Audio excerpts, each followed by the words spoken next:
Fala aí, Jacó. Bom dia para todo Aí, mundo. chegou. Tava aqui, galera. Tava mandando mensagem aqui Eu imaginei fazer essa estratégia isso aí para para estratégia. Beleza? estratégia. Bom dia para todo mundo aí. Bom dia, tia Alice, irmã Dalgisa, irmã Aurora, Paulinho, Paulo Duarte. Quem mais entrou? Tia Alice, já tinha falado. Adriana. Bom dia, Chegou. vamos lá. E bom dia, Jacó. Como é que você tá? Tudo bem? Bom dia. Bem, graças a Deus. Aqui, bem nesse sol, bom para tirar o mofo, né? Depois. Então. Até os Demorou, olhos, até os olhos, tá? demorou, mas veio. O primeiro é o dos olhos, né? O primeiro mofo que É, sai é dos olhos. é um dia chique. Bem, pergunta 35 hoje, a gente vai começar o nosso estudo. Pergunta 35 do nosso livro Catecismo Nova Cidade, da editora Fiel. A gente está agora no segundo capítulo do livro, né? Segundo bloco ali. É a última pergunta. Indo para as próximas aí, a gente vai até a pergunta de número 51, 52, se eu não me engano. Então a gente está 52. É 52, né? 52? 52. Bom dia, Mayara. Bom dia, galera. Então, os irmãos têm acompanhado, também está lá no YouTube da igreja, todos os estudos anteriores, você pode pesquisar lá e vai ter então 52 horas de estudo. Olha aí, se você quiser maratonar, igual você maratona Netflix, geralmente uma hora aqui no Instagram, 52 horas de estudo. Não esqueça de deixar aqui seu comentário, participar com a gente, deixar pergunta, interage com a gente, fica mais fácil, né, para a gente estudar nessa manhã. Eu queria pedir para o Jacó estar orando, e aí ele já começa aí com a pergunta, já dá a introdução ao assunto.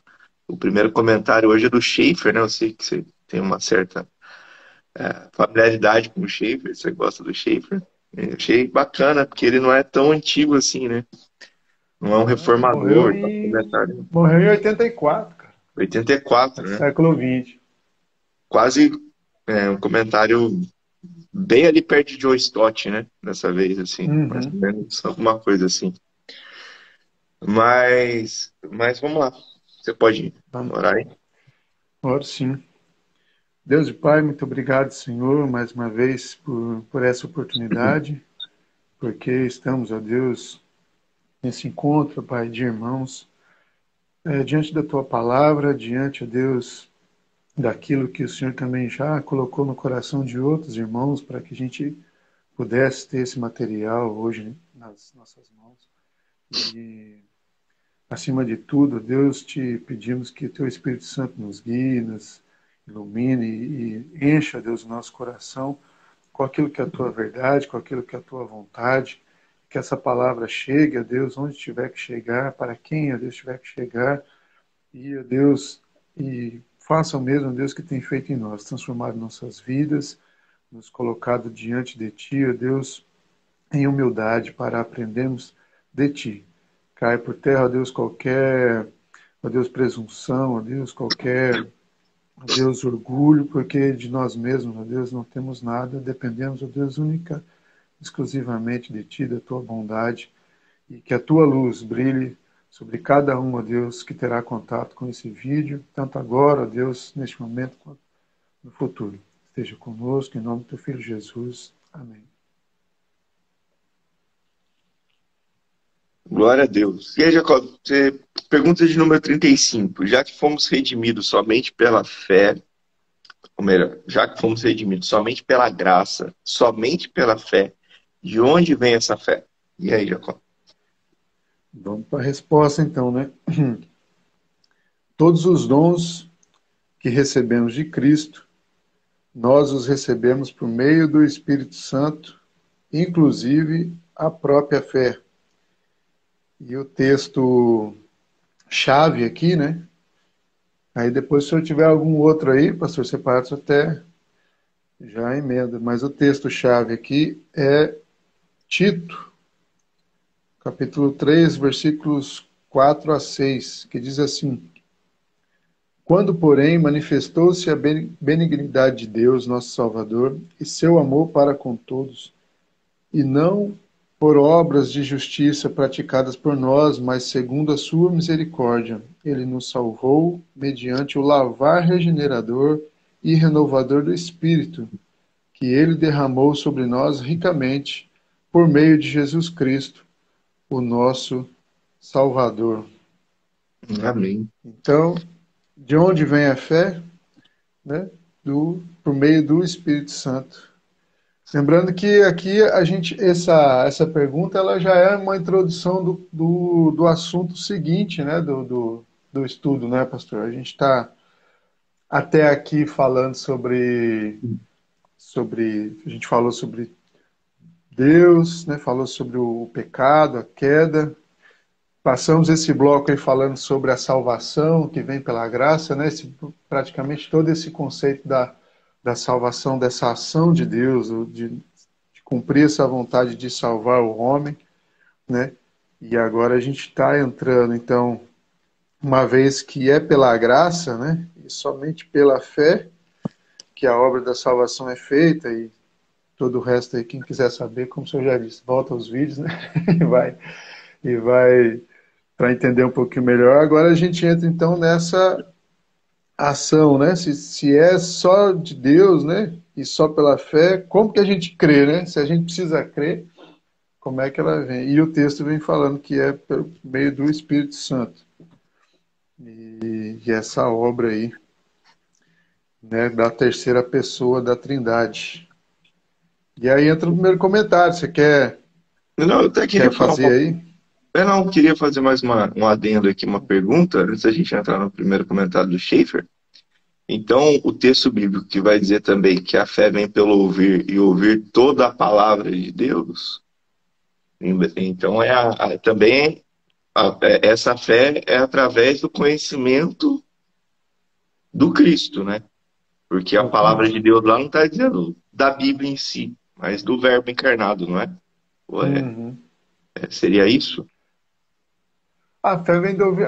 Muita gente. O que a gente tem que talvez ressaltar, a questão desse versículo também, é que muita gente até acho que inspira a sua obra missionária, né, ou a sua pregação nessa questão de vou falar, né? Então essa questão da necessidade da pregação, né, como um ato nosso, um ato do crente, um ato para que a pessoa creia. Né? É bom ressaltar que é justamente isso que o estudo e que todos os textos aqui, assim como o versículo, vai tá ressaltando que não. Né? O crer, né? A fé que vem de ouvir a palavra de Deus, de fato, existe a necessidade da pregação, a pregação do Evangelho, pregar Cristo, né?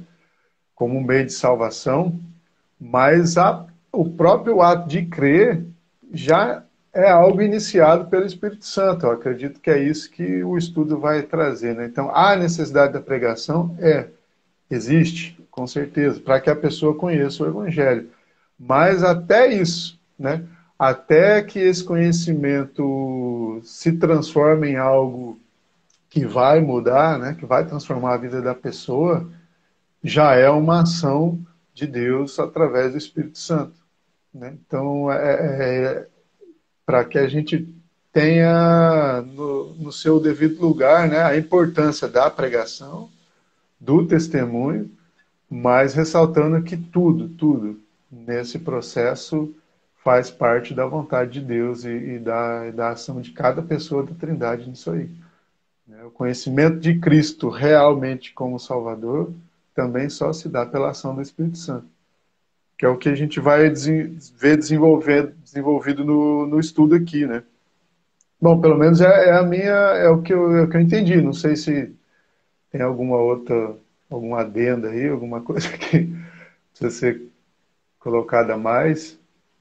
Eu acho que isso acaba respondendo muito por que que tem a rejeição de alguns quando a palavra é anunciada e por que que tem a aceitação de outros, né? O convencimento, que é um ato do Espírito, né? A irmã Aurora, se ela estiver acompanhando ainda, ela sempre gosta de citar o poder do Espírito Santo que nos convence, né? Do poder, da justiça, do juízo de Deus, que Pecado nos e do faz juízo. entender também do juízo, né? Então é um ato, até no geral, é uma ação do Espírito Santo, né, nas nossas vidas, que faz a gente entender quem Deus é, quem Cristo é, a pessoa de Cristo. Passa pelo processo do Espírito Santo. A gente vai falar bastante do Espírito Santo a partir de agora, né? Eu me lembro também que nos estudos, alguns estudos, lembra aqueles estudos que a gente fazia nas casas, a gente chamava de GP, né? E Uhum. tem um projeto para voltar, mas a gente tem que ver toda essa questão aí de casa, de pandemia, de término de fato desse negócio, né? Tem que ver, que agora a gente tá com. A Mauro deixou no grupo da intercessão lá, a filha dela, a Paty, né? A esposa do Marcelo agora testou positivo para o Covid. Elas estavam com gripe antes, então a gente vai ter essa reverberação ainda aí das festas, né? Igual foi ano passado. Então a gente precisa voltar mais consciente, né? Pensando o que dá para fazer. Mas eu lembro que num desses estudos, a Paula dava um estudo na casa da irmã Bárbara e a Paula foi questionada do porquê que a gente não falava da ação do Espírito Santo. Uhum. Porque se você está acompanhando os estudos, é um processo, né? A gente está fazendo igual uma teologia sistemática, que é uma apresentação do Evangelho de forma sistemática. Então a gente está falando de Deus Pai, falando de Deus Filho, a respeito da sua redenção, e agora a gente vai entrar no próximo bloco falando do Espírito Santo. Hoje é uma introdução. Está falando a respeito da salvação que foi um ato. Então, Pai, Filho e Espírito Santo trabalham na salvação do crente em conjunto. E é isso o comentário do Schaefer vai falar um pouquinho. Vou pedir para o Jacó dar essa explanada aí. Vamos ler? O comentário do Chico está curtinho, né? Então vamos lá. Temos de reconhecer que o cristianismo é a religião mais fácil do mundo, porque é a única em que Deus Pai, Cristo e Espírito Santo fazem tudo. Deus é o Criador, nós não fazemos nada para a nossa existência ou para a existência de outras coisas. Podemos dar forma a outras coisas, mas não alteramos o fato da existência. Nada fazemos por nossa salvação, pois Cristo fez tudo. Não fizemos nada. Em todas as outras religiões temos de fazer alguma coisa, mas no cristianismo não fazemos nada. Deus tudo fez. Ele nos criou e enviou seu Filho. O Filho morreu e, por ele ser infinito, carregou sobre si toda a nossa culpa. Não temos necessidade de carregar nossa culpa, nem temos de merecer os merecimentos de Cristo. Ele fez tudo. Assim, de certo modo, é a religião mais fácil que existe no mundo. Uma visão legal, né? Lembrando, não, né? É bom destacar que o Schaefer ele foi alguém muito importante para do século XX para cá, né? Ele inspira aí muitos dos nossos pensadores contemporâneos, né? Ele tinha essa preocupação com como que o evangelho ia chegar, né? Na geração dele, nas gerações mais jovens, e então ele inicia ali o movimento Labri, que é um espaço voltado para a manifestação de arte, de todas as coisas mais contemporâneas assim, com linguagem cristã, né? Não uma, um ambiente banhado de evangelho, mas que focava muito na relação das pessoas, né? Então foi um pensador aí, um pregador e um pastor muito importante para nós gerar. A gente colhe muitos frutos, sim, dele hoje mesmo sem saber, né? Essas aberturas que as comunidades têm tido para muitos assuntos que antes era muito tabu, né? Ele foi uma das pessoas importantes. E era com esse tipo de simplicidade que, né? Eu acho que quando você chega para alguém, é a religião mais fácil do mundo, né? No mundo onde uma época onde está todo mundo buscando facilidade, né? Se apresentar isso, ó, isso, isso traz, pelo menos acho que para início de conversa, né? Atrai, né? É um modo de atrair a atenção das pessoas, né? E depois explicar o porquê, né? E o senhor concorda com ele, pastor, sobre essa questão dos feitos de Deus acabar fazendo com que o evangelho seja algo simples talvez fácil de entender e não tão simples de compreender, porque quando a gente olha para Deus fazendo tudo, é fácil de entender que alguém mais poderoso de fato pode fazer tudo, né? Hum, Mas quando a gente vai para a prática, isso fica um pouco complicado de compreender, né? O lembrei. senhor concorda com isso? Lembrei da música do Super Combo lá, né? Fácil de falar, difícil fazer.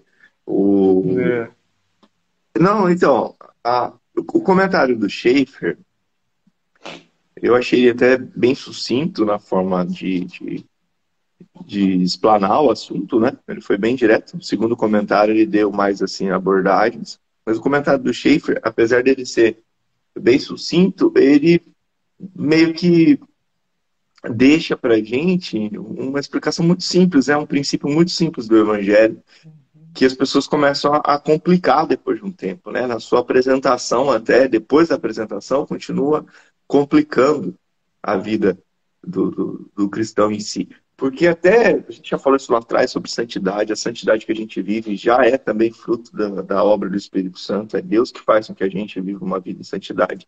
Então é Deus que faz com que eu me volte para Ele. Falamos disso agora, se é Ele que convence a gente do pecado, da justiça, do juízo, então foi Deus que fez. Foi Deus que enviou o Filho unigênito para que morresse na cruz e a culpa do meu pecado estivesse sobre ele. Então, olhando para um todo, qual é a participação do homem nisso tudo? Reconhecer. Coisa mais simples que tem é reconhecer, igual a gente reconhece falha nossa quando a gente erra. Pô, eu errei, né? Errei com o cônjuge, errei com um amigo. Reconheça o erro, peça perdão e você vai ser perdoado. É bem isso, reconhecer o pecado. E a única parte do homem nessa transação toda da salvação é reconhecer quem ele é, pobre pecador, e é isso que o segundo comentário vai dizer. né? O senhor acha que, eu acho que a gente até consegue entrar no segundo comentário, mas eu acho que assim, se a gente de fato compreendesse que tudo depende único, assim, exclusivamente da ação de Deus, facilitaria bastante na nossa vida como cristão, no sentido assim, de eliminar certas ansiedades a respeito das pessoas, né, para quem a gente prega, nossas ações como igreja. Eu só acho que a gente viveria mais em paz e talvez até um evangelho melhor, se de fato a gente colocasse nosso coração nessa certeza, assim, ó, Deus está fazendo, né? E isso expandido para todas as áreas da vida, mas aí a gente talvez entraria menos ou nem entraria em certos embates que a igreja se preocupa, às vezes, de entrar, né? Ficar na defesa de Deus sobre algumas coisas, preocupado com fantasia de carnaval, né?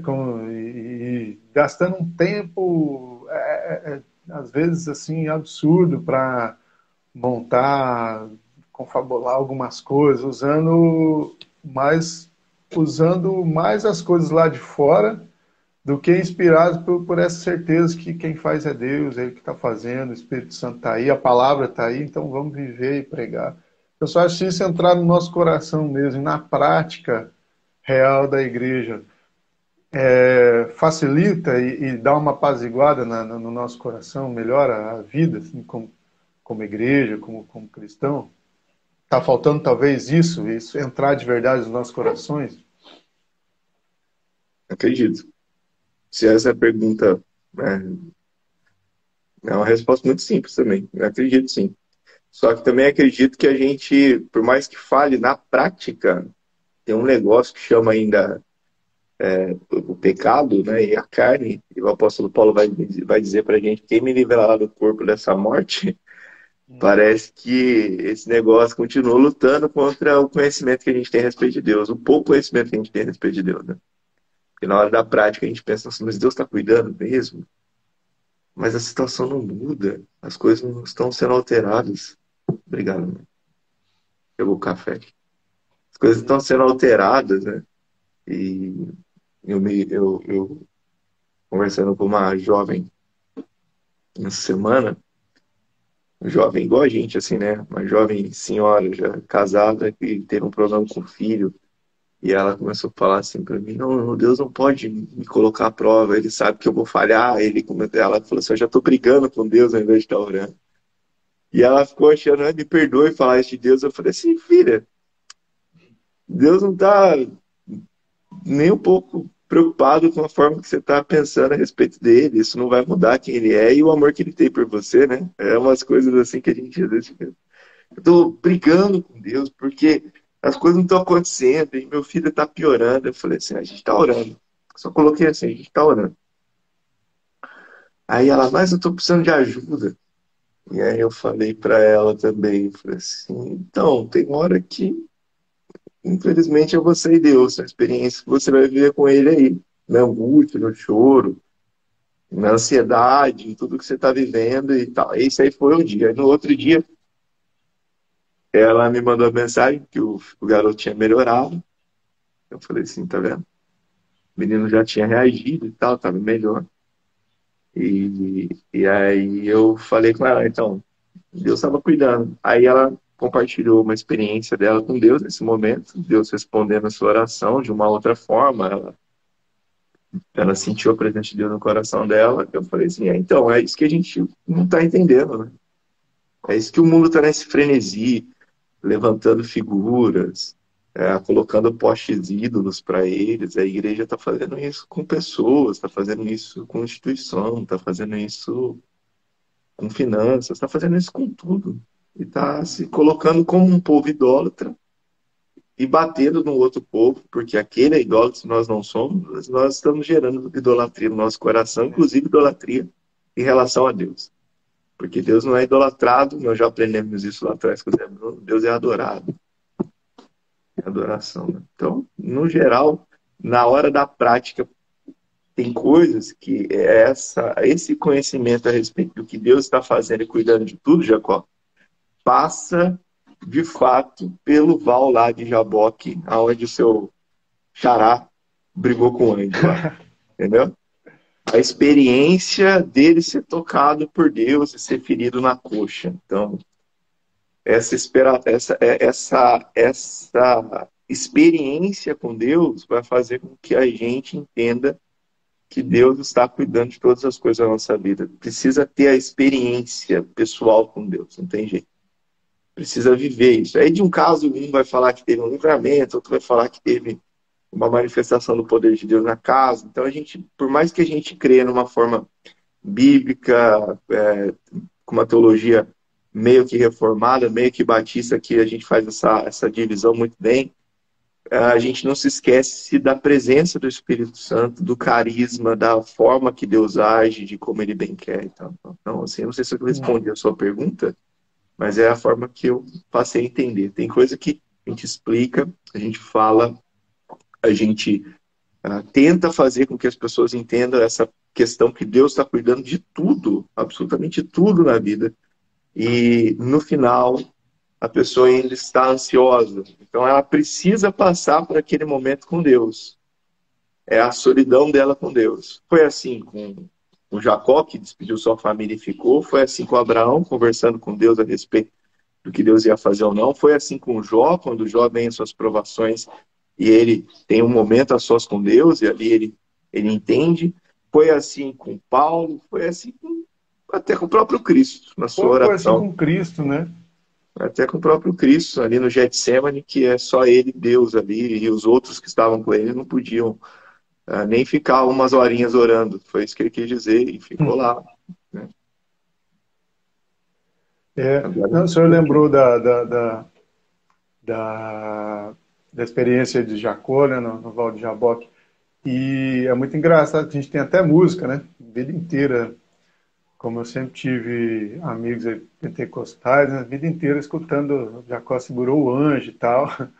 E a coisa de, de dar a minha benção para depois subir. Mas uma coisa que o senhor falou muito interessante foi justamente isso, né? A bênção de Jacó, o que a gente não vê ali, foi de fato conseguir enxergar quem ele era naquele momento, ou até aquele momento, né? que ele está ali segurando e aí ele é obrigado a falar o nome dele, né? O que trazia ali para ele uma certa, já denunciava, né, algumas coisas sobre a vida dele, né? Então, e depois a representação, né, que Deus dá para ele através do nome Israel, né, é a bênção dele, né? Então, assim, a bênção dele, Deus não deu para ele nenhum tipo de coisa material, né? Ele já estava com tudo ali, né? Mas o que Deus deu para ele foi a oportunidade de reconhecer como a vida dele estava sendo, né? Até ali, e a partir dali o que ele representaria, né? Esse contato direto com Deus. Antes ele era o Jacó que conhecia o Deus dos pais dele, né? Abraão e Isaac, né? Teve o episódio lá de Peniel, lá dele sonhar e tal, mas a partir dali ele, né, entra para a história dos patriarcas ali, sendo o representante, né, do povo ali, que Deus estaria, né, já tinha começado a formar através de Abraão, de Isaac, que estava dando continuidade nele, né? Então, me dá a minha bênção, né? Qual é a bênção, né? O que você está querendo, né? O que você está pedindo, né? E, de fato, a bênção dele foi ter a vida transformada, né? E muitas vezes a gente não enxerga isso. A gente está cantando, né? Me dá a minha bênção para depois subir, pensando em coisas que a gente quer para a gente, né? E não naquilo que Deus quer fazer na gente, né? Não é algo para mim, mas é algo em mim, né? Que foi transformado. Jacó. A bênção de Jacó foi ele ter o interior dele transformado, uma experiência que fez com que ele se tornasse uma outra pessoa, que depois sai para uma reconciliação e tal, né? Então é só mais um adendo aí, né? A sua resposta que se for sobre reconhecer, né? Na prática, reconhecer como Deus vai guiando a gente, que é o que transforma, que é a verdadeira experiência que conta, né? E vamos para a segunda resposta do Mika Edmondson. Bora lá. Bem-vindo aí, irmã Júlia, Manu, irmão Edson. Manu. Irmão Aurora Tive falou alguns assim: Deus amigos nos também. surpreende em suas respostas. É isso mesmo, irmão. Experiência com Deus, é Alguns por isso que amigos eu se não. entraram aí. Quando as pessoas falam para mim de experiência com Deus, Deus fez isso assim, eu sim. Eu falo, glória a Deus. Eu não faço isso uma doutrina, não posso fazer isso como regra para a nossa, eu ia falar denominação, eu ia falar para a nossa instituição, né, como igreja, mas experiência com Deus é um negócio fantástico, e cada um tem a sua, como Deus fala, e eu não entro nessa área, não entro nesse mérito. Experiência sua com Deus, é o tal do Deus falou comigo. Se Deus falou contigo, vou falar o quê? Só que uma E coisa eu deixo talvez claro: o Deus que fala conosco ainda é o Deus da Bíblia, tá? Então, se ele falou algo que está fora da Bíblia, é, fazer assim, talvez o fica melhor correto. sinal, o melhor sinal de uma experiência real com Deus é talvez iniciar a oração pedindo para que seja passado o cálice e terminar ela se submetendo à vontade de Deus, né? Talvez Bem a isso. experiência mais real que a gente pode ver é isso, né? É começar uma oração querendo que algo que a nossa vontade seja feita e conseguir terminar ela sinceramente entregue à vontade daquilo que Deus quer fazer, né? Talvez isso é a Exatamente. experiência do próprio Cristo, então talvez seja a melhor que a gente possa ter como exemplo, né? Vamos lá. Fica com essa aí, né? Deixa eu Fica só. com essa aí, famosa fala do irmão Vamos. querido. Então, a resposta, né? De onde vem essa fé, né? Vamos só voltar para a pergunta para poder ir para a segunda resposta aqui. Então, o pastor Mika Edmondson, pastor lá de Michigan. Vai dizer assim: essa pergunta trata de como os crentes veem a fé e assim recebem a salvação comprada por Cristo. É uma pergunta feita melhor quando em retrospectiva, ao olhar para trás para a nossa vida e perguntar: como eu, pecador caído, cheguei a amar a Jesus e crer em seu evangelho quando tantos outros não o fizeram? Alguma coisa daí já, pastor, ou prossegue? Não, pode continuar. Fica tranquilo. Tá? Então vai. Para entender a magnitude disso, temos de compreender que a palavra da cruz é loucura para os que se perdem. Aí tem o texto de 1 Coríntios. Vai ler ou ler depois? Pode ler na sequência. Se tiver Então tá. aberto aí, pode ler. Eu estou Tá travando aberto. o microfone aqui, porque o pessoal, as lives que rolavam antes na igreja, uns cachorros aqui, né? Tem bastante. Ah, Eu estou sim. travando que está ficando alto aqui. Então tá. Então, aí ele dá a referência de 1 Coríntios, né? Que diz assim: a mensagem da cruz é loucura para os que se encaminham para a destruição, mas para nós que estamos sendo salvos, ela é poder de Deus. E só para complementar aqui essa questão de que, como tudo, como a gente tem falado, tudo diz respeito à ação do que Deus quer fazer, né? A ação de Deus.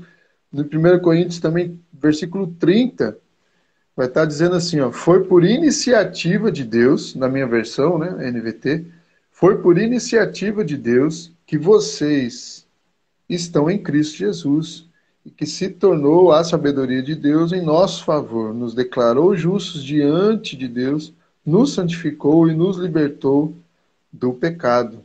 Portanto, como dizem as Escrituras, quem quiser orgulhar-se, orgulhe-se somente do Senhor. Aí Paulo vai citar Jeremias aqui.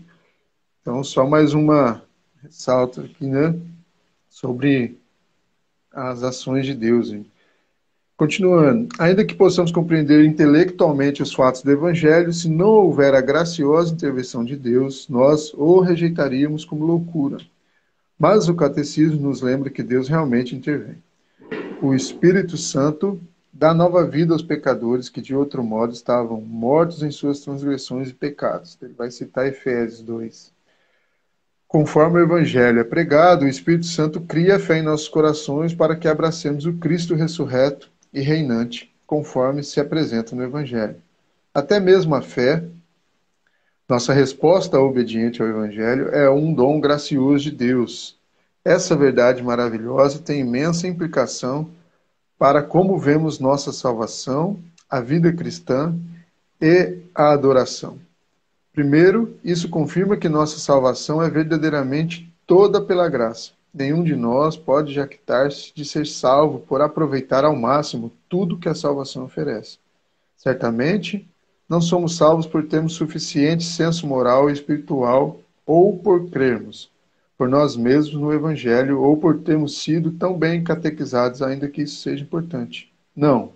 Somos salvos apenas porque, em sua divina compaixão, o Cristo ressurreto nos deu visão espiritual para crermos no Evangelho, e por seu Espírito Santo, Jesus trabalhou o solo rochoso de nossos corações, de modo que a semente do Evangelho fosse semeada e pudesse produzir o fruto da fé e do arrependimento. Se cremos no Evangelho, devemos louvar a Deus por nos dar a graça de crer nele, pois ele é o único que faz diferença para nós. Vou ler até aqui, deixar os últimos parágrafos para depois. Legal. Então, o Mike ele vai dar uma explicação chamando o cara de Mike já pelo primeiro nome. Chamar igual o Timothy Keller, os caras falam Tim, né? Tim Keller. Tim, né?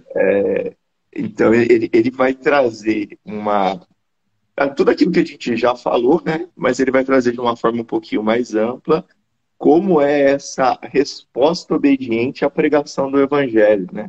Quando o Evangelho é anunciado a nós respondemos este Evangelho bem de acordo com a manifestação do Espírito Santo de Deus que falou conosco. Lá no primeiro parágrafo, ele vai dizer assim: como eu, pecador caído, cheguei a amar Jesus e crer em seu Evangelho, quando tantos outros não fizeram. qual a lógica disso, né? Se eu estava vivendo da mesma forma, do mesmo jeito, né? O mesmo modus operandi ali, eu estava no lamaçal do pecado, vivendo do mesmo jeito que os outros. Por que que o evangelho entrou dessa forma no meu coração? Foi um ato do Espírito Santo de Deus. Não é mérito seu, né? Como o Schaefer vai falar no final do seu comentário, não temos necessidade de carregar nossa culpa, nem temos de merecer os merecimentos de Cristo. Então não é mérito nosso, é mérito de Cristo, né? Ele fez isso. Então, assim, o comentário ele se complementa. O comentário se complementa de fato. Ele vai complementando a ideia de que cada vez mais a aproximação do homem pecador a Deus é fruto de um Deus amoroso que resolveu resgatar o homem do seu pecado. É por isso que a gente tem o texto que nenhuma condenação há para quem está em Cristo, pastor. Então, assim, porque muitas vezes essa coisa de não merecer pode deixar as pessoas em crise, né? Assim, mas se não tem nada que eu consiga fazer para merecer, como é que eu vou ter certeza, né? Assim, tem gente que tem entra nessa neura, assim, porque o ser humano precisa dessa coisa mais palpável, né?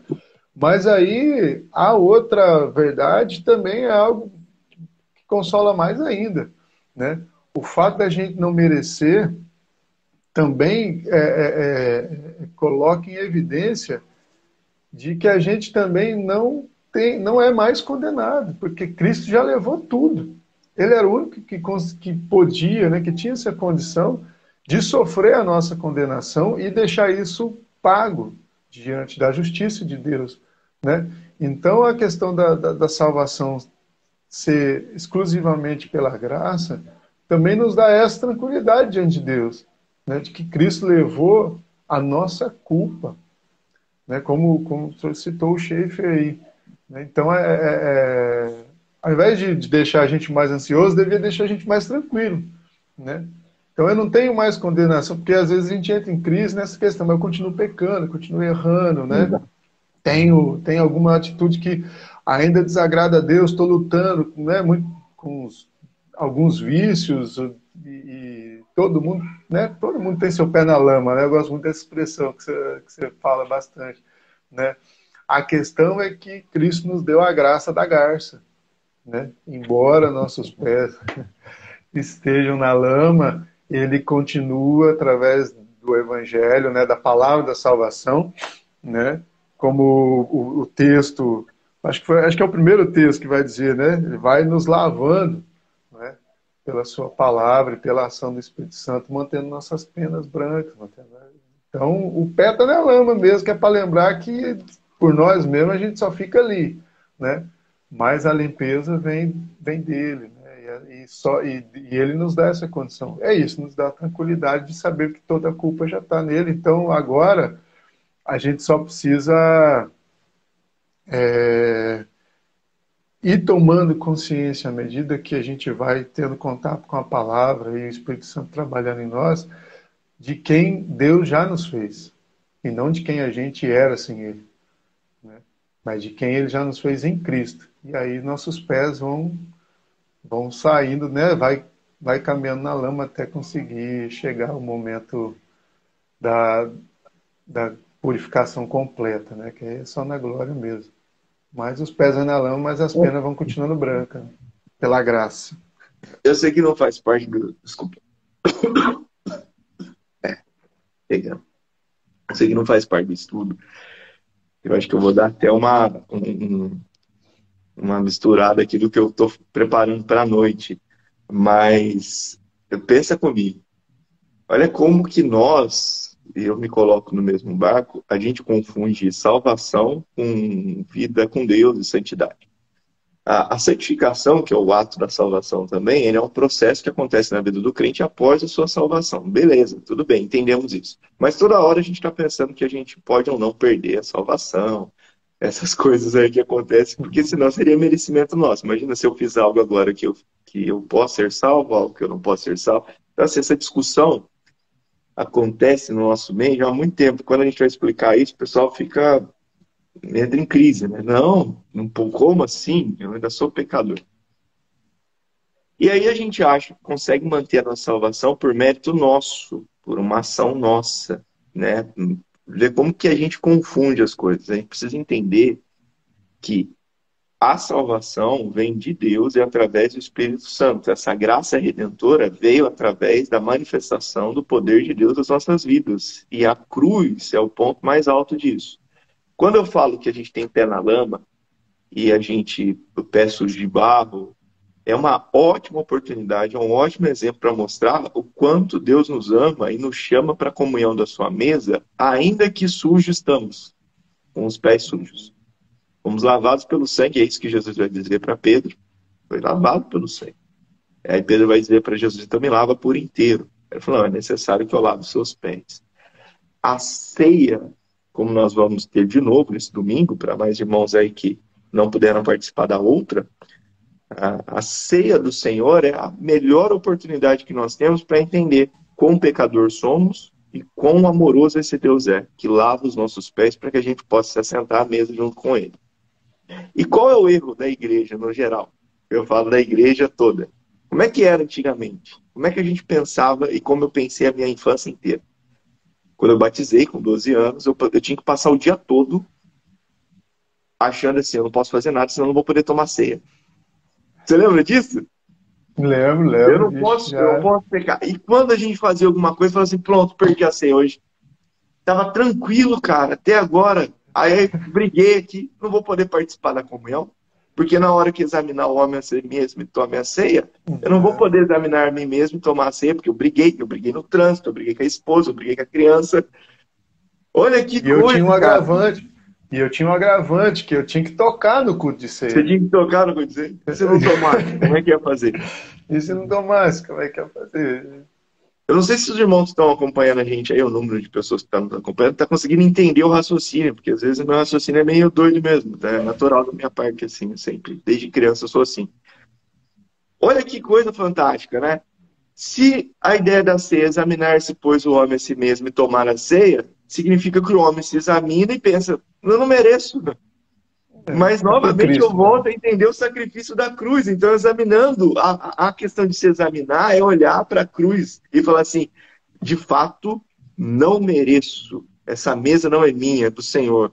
E pela graça eu participo, porque a bondade supra comigo. É isso. Porque é fazer isso em memória de mim, né? É Exato, lembrar do que Cristo fez, exato. né? Aí você vai falar assim, pastor, mas então eu estou em pecado e eu vou tomar a ceia. Eu falei assim, então, todo mundo está em pecado. Primeiro que todo mundo é pecador. A diferença é que o Cristo ressurreto habitou na nossa vida, né? Habita em nós fomos selados pelo Espírito Santo, é isso que ele vai dizer nesse estudo todo, foi isso que a gente está falando a respeito da obra dele nas nossas vidas, foi ele que fez.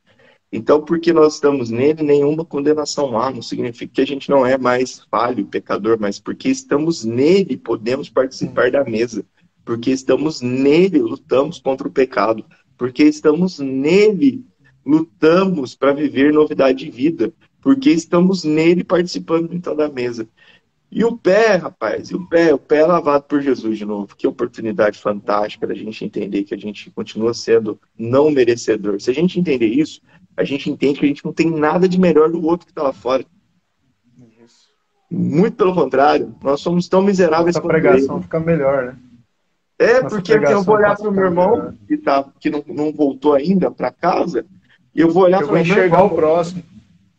então, porque não tem nada de melhor dele, eu também sou pecador. Qual que é o meu melhor? O meu melhor é Cristo em mim, porque eu não tenho nada de bom, não, é Cristo agindo em mim, eu continuo sendo falho, pecador.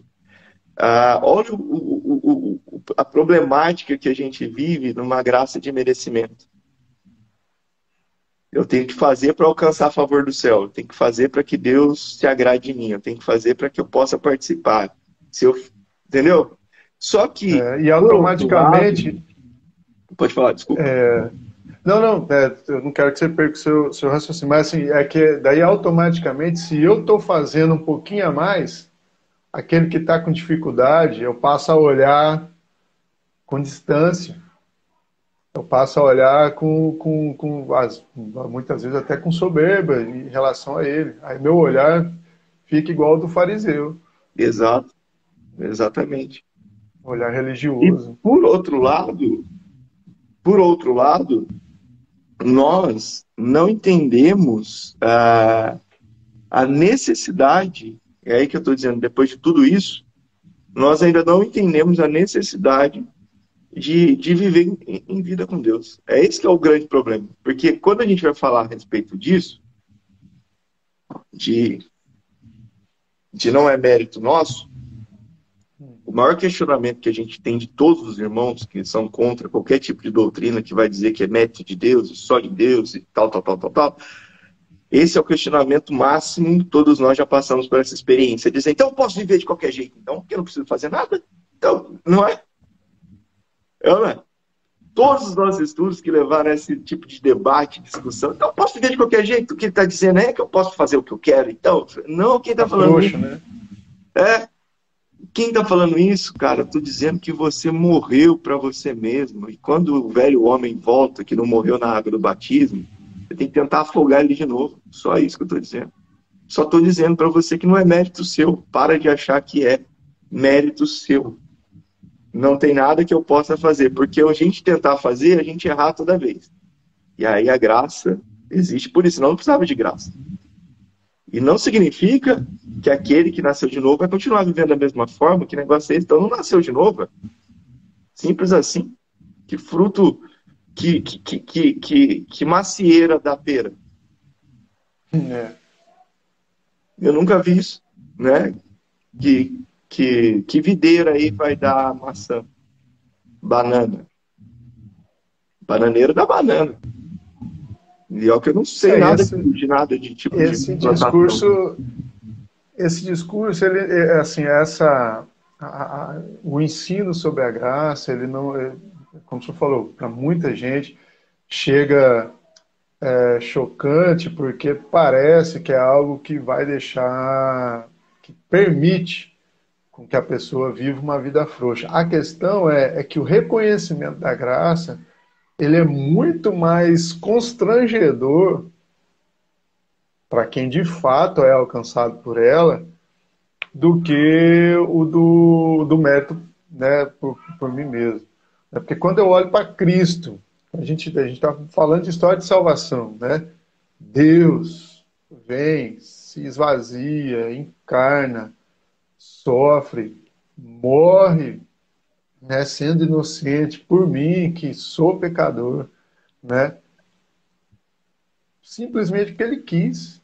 E não tem nada no mundo, nem ninguém que possa fazer alguma coisa para mudar isso. Uhum. Porque é a vontade dele, me amar e me salvar. Isso, se isso não constrangeu o meu coração a chegar a ter a alegria de todo domingo, que é até o que o final do comentário vai falar aqui, né?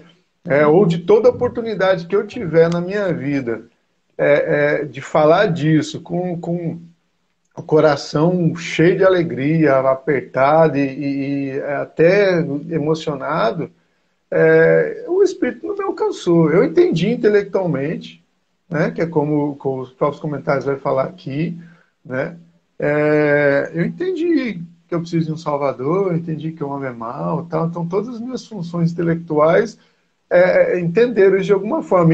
E às vezes até por interesse eu me acheguei a isso. Porque quem quer ir para o inferno? Né? Ou quem não quer uma cura? Ou quem não quer... Né? Quem não quer comer, ver um milagre? Todo mundo quer milagre. Né? Que é o que Jesus falou lá, quando ele foi apertar o discurso, e a gente vai entrar daqui, né, logo mais aí quando...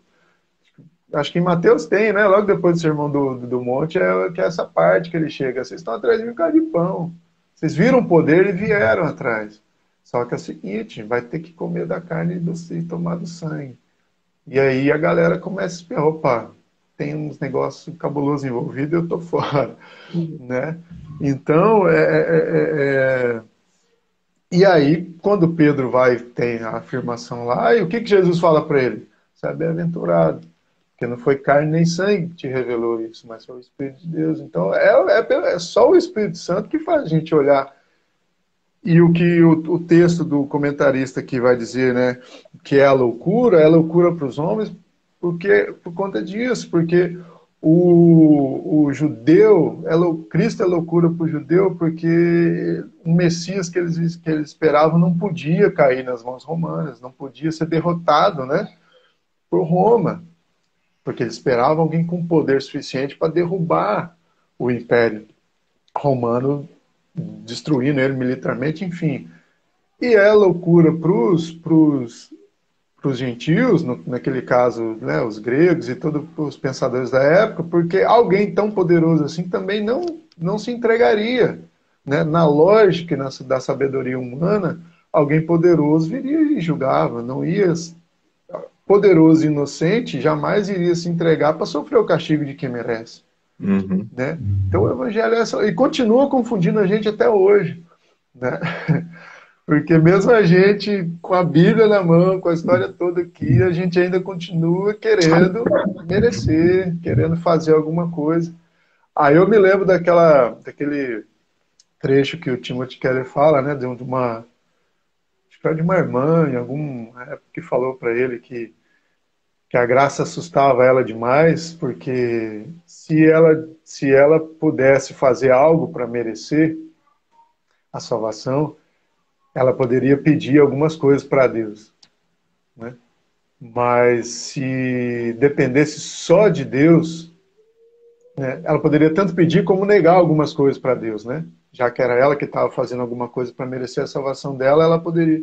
Agora, se dependesse só de Deus, não tinha o que ela pudesse negar para Deus.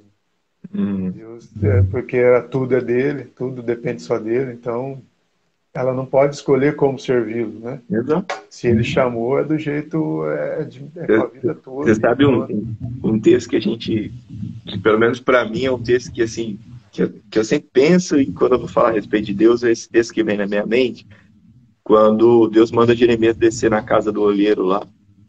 Ele está falando, claro, da nação de Israel, que ele vai fazer para a nação de Israel, mas transfere isso para a nossa vida. Qual o vaso que vai dizer para o olheiro como que ele quer ser formado? Né? Deus estava falando para a nação de Israel. Não vamos confundir o texto, mas traz isso para a gente, que é Israel espiritual de Deus. Né, Israel? Ah, Jacó. Entendeu? Ô, Jacó, vamos pro último comentário, que a gente está indo aí para 1 hora aí de estudo. Vamos. Tá legal, né, cara? Último parágrafo, né? A gente entrou, saiu do texto, voltou. Mas a gente voltou pro texto. Tem gente que nunca volta pro texto. Né? Nunca mais volta. Só mandar um abraço. O Del entrou, meu primo lá de São Paulo. Um abraço aí, Del. Não sei se ele tá ainda aí. Um abraço para o a Natália também, a Nath, uma amiga de longa data, entrou logo mais cedo também. Minha prima Maria entrou também. Pessoal que estiver por aí, Deus abençoe vocês. Então, o último parágrafo. É engraçado que do domingo passado a gente não leu praticamente nada do segundo comentário, mas esse aqui eu gostei bastante. E o último parágrafo eu já vou pular já para o último, não, para o penúltimo. Vou para o último bloco aqui do comentário, segundo comentário, que eu acho que ele vai falar assim, de uma maneira mais explicativa isso que a gente está falando, né, sobre os méritos e o reconhecimento e como isso pode ser, né, motivo de inspiração para uma vida de adoração e de gratidão mais elevada, né? Porque vai dizer assim: finalmente, saber que nossa fé é um dom de Deus muda a forma como vemos o culto público, em especial a pregação do Evangelho. Pela proclamação do Evangelho, o Cristo ressurreto apresenta-se em poder salvador e transforma as pessoas para a eternidade. Cara, essa frase eu achei fantástica, né? Transforma as pessoas para a eternidade. Então não é para uma denominação, não é para uma vida religiosa, mas que Deus está fazendo aqui com a gente, né? É para a eternidade. A vida eterna não começa na volta de Cristo. A vida eterna começa hoje, quando o Espírito Santo traz-nos essa vida pelo Evangelho, o poder de Deus para a salvação. Ao nos sentarmos nos bancos da igreja e ouvirmos o Evangelho, não estamos apenas ouvindo um discurso religioso. O maior poder do mundo inteiro opera, trazendo vida nova aos pecadores. O céu vem à terra. O glorioso ainda não rompe para dentro do aqui e agora. O culto público é o centro da ação redentora de Deus até a volta de Cristo, quando todo mundo verá. Até esse dia, nós o contemplamos pela fé, semana após semana, ao nos reunirmos em seu nome para adorá-lo e ouvir a sua palavra. Pelo Espírito Santo, estamos sendo progressivamente transformados, de modo que isso durará por toda a eternidade. Amém. Muito legal, né? Essa perspectiva da proclamação do Evangelho tem a ver também, né, com o nosso culto público e a resposta daquilo que Deus já está fazendo na nossa vida e nos moldando para a vida eterna. Há um comentário que o pessoal fala que todo mundo quer ir para o céu, quer viver para sempre com Deus, mas não vive com Ele aqui. Esse comentário é verdade, cara. Você não consegue viver aqui, você quer viver a vida eterna? O negócio é doido, né? Aqui você já não desfruta das boas novas, do reino já, e acho que é um peso, né? Essa coisa de... Essa ideia do peso? Tem que ir, que peso é esse? Nossa, muda até a nossa perspectiva do domingo, do culto, da celebração, do estudo. Não é um peso. Não é obrigado. De ler a Bíblia, né? De ler a Bíblia. Eu tenho que ler a Bíblia.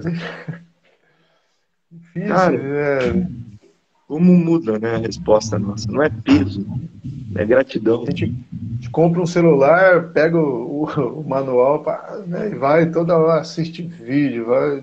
Eu sou fominha de manual, assim. Já fui mais até, mas eu gosto de entender, né, as coisas e tal. Né, e a gente faz isso por qualquer coisa, né? Carro, enfim. Uma carreira, né? Um estudo. Você quer... Engraçado, né? A gente quer se tornar qualquer coisa, né? Vai lá, faz o curso, paga, estuda, né? E aí quando a gente fala da eternidade, vamos aí. Vai tocando aí. Quando chegar lá, vai ver. Quando chegar, eu desculpa. É igual o Tiririca na câmera. Você sabe o que um salvo faz no céu? Não, quando eu chegar lá eu vou saber, né? É bem isso. Muito bom, galera. Obrigado pela presença aí, quem ficou esse bate-papo pela manhã aí, essa EBD nossa, de forma virtual, esse matutino, benção pura. Aí a gente vai para a pergunta de número 36 agora, o que cremos a respeito do Espírito Santo. Compartilha, domingo que vem, 8h40, a gente vai estar aqui, chama mais gente aí para participar. Daqui a pouco já vai estar lá disponível no YouTube, você pode compartilhar essa live aí pelo YouTube também, no canal da nossa igreja. E lembrando que tá entrando, né, na terceira parte aqui, essa parte a partir da pergunta 36, vai ser toda ela falando a respeito da obra do Espírito Santo, né? Aí Espírito Santo, restauração e crescimento na graça. Então a gente vai trazer um pouco mais de clareza sobre essa coisa do pé na lama, de como a gente caminha, ainda que sujo, né? Mas ainda com pecado, mas essa obra que começou a partir do momento que Deus nos chama e está sendo feita pelo Espírito até a nossa glorificação. Então, pode chamar, vai falar do Espírito Santo, chama o pessoal da Assembleia aí, quem conhece. Boa, quem tem essa proximidade aí com essa relação. E outra, hein? O próximo estudo, deixa a Bíblia de lado aí, aberta, todo mundo aí, porque tem muita referência bíblica, muita mesmo. Acho que é o comentário que eu mais vi base bíblica até agora. Bastante mesmo. Bastante. Verdade. Tem Isaías, Romanos, Atos, 1 Coríntios, Efésios, Marcos, 2 Coríntios, Lucas, Hebreus, Mateus, tudo isso no segundo comentário. Tem mais Bíblia que comentário. E o que cremos a respeito do Espírito Santo. Teologia do Espírito Santo. É isso aí. Teologia pneumática. Vamos pedir para Paula. Tá orando? Não precisa aparecer, não. Pode ficar de ladinho aqui, ó. Paula não precisa aparecer, não, porque a Paula ainda está em vestes sacerdotais, não em vestes dominicais. Certo. A gente vai orar, então. Obrigado pela presença. Deus abençoe. Até logo mais. 19 horas a gente tem culto presencial e a transmissão do culto também pelo YouTube. Vamos orar aí. Abração para as crianças e para a família. Querido Deus e querido Pai, muito obrigado, Senhor, por este dia, por essa manhã, onde amanhecemos já falando da Tua palavra, aprendendo um pouco mais, Pai, das Tuas Escrituras. Ó Deus, obrigado por essa disposição de todas as pessoas que estavam presentes, todas as pessoas que preparam esse estudo, Senhor, como Jacó, o pastor, Senhor, que o Senhor esteja à frente, esteja conduzindo esse projeto em nome de Jesus. E que tudo que seja falado aqui seja para a honra e para a glória do Teu santo nome, que o Seu nome seja engrandecido sempre, Senhor, e que as pessoas tenham entendimento, Pai, na Tua palavra. Nós te louvamos e te agradecemos por este domingo, que o Senhor continue, Pai, com a Tua graça e com a Tua misericórdia sobre as nossas vidas, e que nós possamos, Pai, à noite estarmos juntos, reunidos, para continuar este louvor e este agradecimento a Ti. Amém. Nós te louvamos e te agradecemos em nome de Jesus. Amém. Amém. Amém. Obrigado a todos que participaram. Deus abençoe. Abração. Abração, Jacó. Um abraço, pastor. Até mais, Deus quiser.